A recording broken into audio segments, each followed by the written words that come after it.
మొదటిసారి మదిని చేరి నిదరలేపిన ఉదయమా, వయసులోని పసితనాన్ని పలకరించిన ప్రణయమా, మరి కొత్తగా మరో పుట్టుక అనేటట్టుగా ఇది నీ మాయేగా,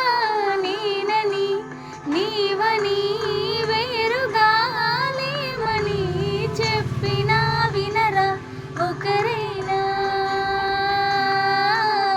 నేను నీ నీడని నువ్వు నా